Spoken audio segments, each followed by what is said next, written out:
Hi everyone, I'm Chris, the Aquarius Traveller. Make sure you subscribe for your worldwide travel content and inspiration. Hi there travellers, and welcome to this week's video to help you find the things to do in Birdsville. This is a complete travel guide for the Diamantina Shire. Birdsville is located about 18 hours west of Brisbane, near the border of South Australia and very close to Northern Territory in Australia. The tiny population is only 140 people but can receive anything from 40,000 to 60,000 tourists each year, primarily for the events like the Big Red Bash and the Birdsville races. However, Birdsville has so much to offer in off-peak times too. One of the biggest highlights is driving up the Big Red Sand Dune standing 40 metres high. I post a lot of outdoor content currently in Australia. Please help my channel out by subscribing and hit that notification bell to check out more. And if you like this video today on Birdsville, smash that like button for me to reach more people. I was expecting the roads from Brisbane to Birdsville to be challenging and rough. The truth is, up until Birdsville Development Road, everything is now sealed. Some of the roads are still a little run down, and after Charleville, most are single lane and means you share the road with oncoming traffic. The roads into Birdsville will be dirt and gravel for about 3 hours. Some of this can be corrugated and conditions depend on the traffic and weather prior. The great thing is the roads are wide and it makes it really easy for oncoming trucks. On your way into Birdsville, there are a few places I have for you to stop at. First is Dion's Lookout with long-range views for miles and a great lookout point.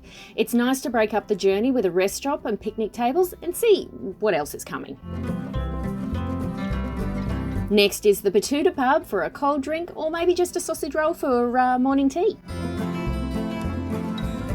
And lastly is the Dreamtime Serpent Rock. This is a rather large Indigenous art instalment placed on a hill outside of Batuta. There will be a sign for a rest area with toilets, and the display is straight across the road.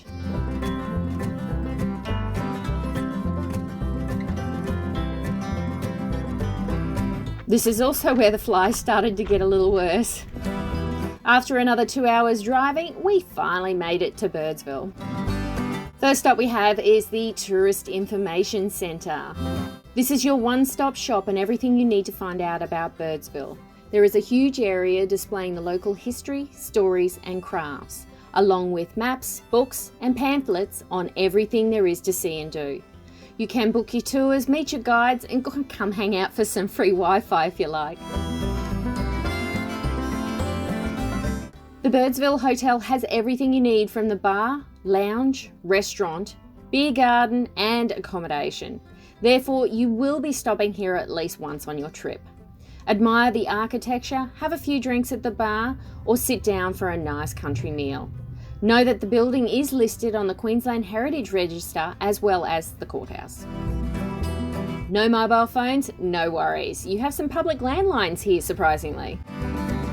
This is the town's water supply. It consists of an artesian bore and a river water reticulated system, and the water is cooled through a series of cooling tubes.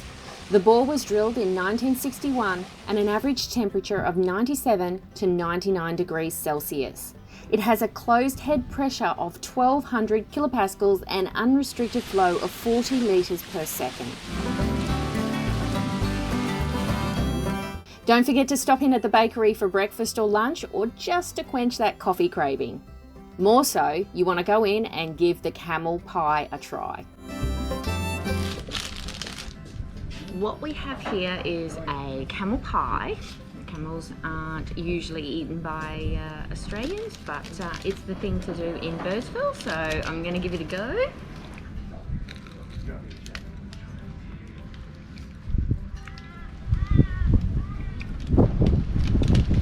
Tastes tomatoey. What kind of camel pie is it? Yeah, it's got curry, so it's a curry pie. It doesn't taste like camel. What does camel normally taste like? Actually, the meat's quite tender. It's good. Just tastes like normal pie. So pretty good. What do you think, Maddie? It's like curry pie. Tastes like a curry pie. While you're there, check out the Sturt Desert Pea Garden out the front. The waddy tree is a tree species that grows in Central Australia. If you drive 12 kilometres north of Birdsville, you will come across a concentrated amount of these trees on your left. They grow to 15 to 18 metres in height and have a needle-like leaves to help them survive in arid regions. It's a very slow-growing species, but the wood is extremely hard and can live up to 200 years old. The Kokori homestead was built with limestone in 1877 and abandoned by the owners after years of drought and losing about 4,000 bullocks. Today, it serves as a reminder of early settlement and the significant difficulties that were faced.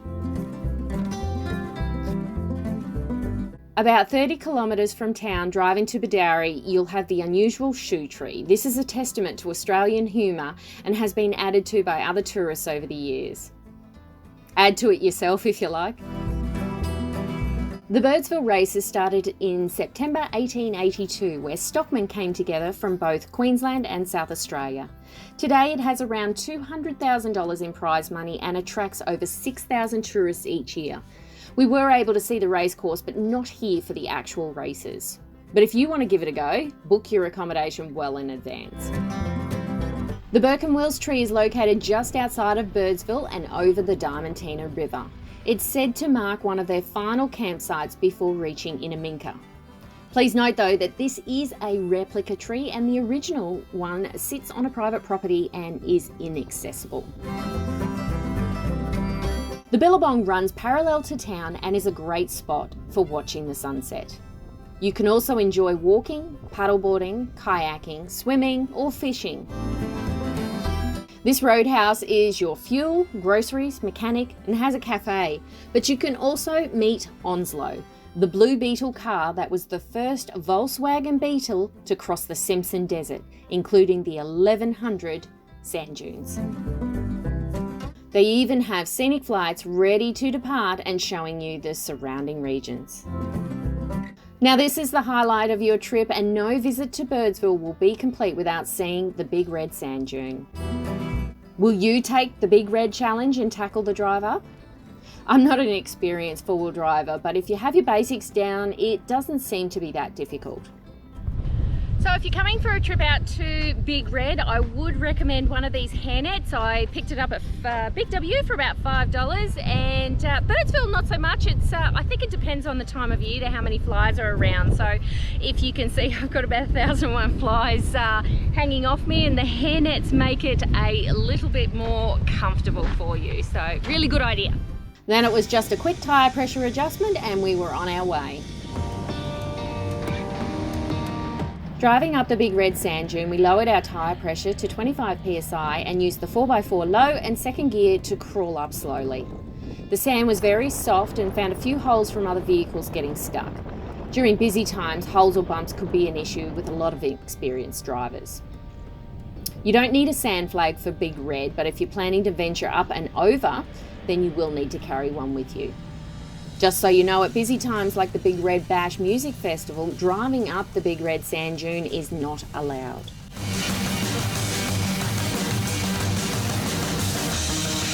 The Big Red Sand Dune stands 40 metres and is the highest sand dune in a parallel series of over 1,100 sand dunes going into the Simpson Desert.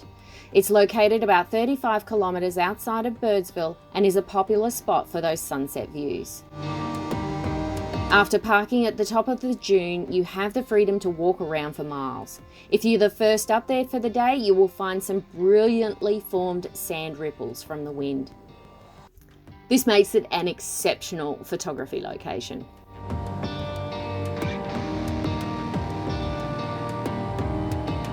Once you're at the top, you'll notice a few driving paths down the other side. These paths look a little harder to get up, but there's no need to attempt them unless you want the challenge.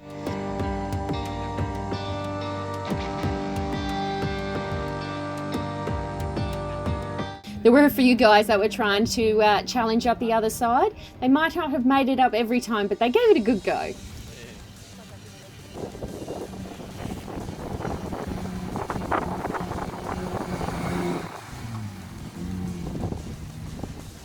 You might not have a four-wheel drive or might like the convenience of a tour. This is possible. Right, say hello, Alex. Hello, Alex. We had Alex from Big Red Tours take us on a drive through Birdsville and ended with a sunset at Big Red. This started at 4 p.m. and ended at 8 p.m. We were after some local knowledge about Birdsville and just to see what we were in for driving up ourselves. The tour did not disappoint, and it came with a full spread of wine, beer and snacks, and to watch the sun go down over the horizon. And this is exactly what you ended with, a point of just sitting back and watching the sunset.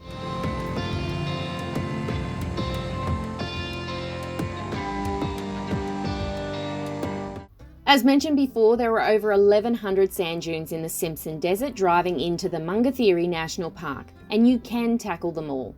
This means add your sand dune flag, lower your tyre pressure, and go up and over Little Red or Big Red. Once you get over, you can tackle the rest of the sand dunes and drive to Popple Corner in the Mungathiri National Park. There are some soft sand roads, more arid, but exciting too with the different landscapes you can discover.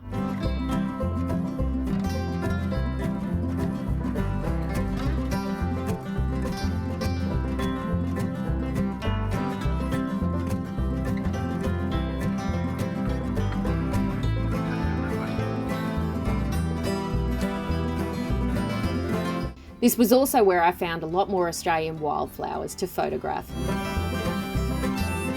What do you think, guys? How many of these are you now including on your visit to Birdsville? If you have enjoyed today's edition, smash that like button for me. Really appreciate you watching this far. But don't leave just yet. You can click the links here for more videos on the road tripping around Queensland and from the Outback.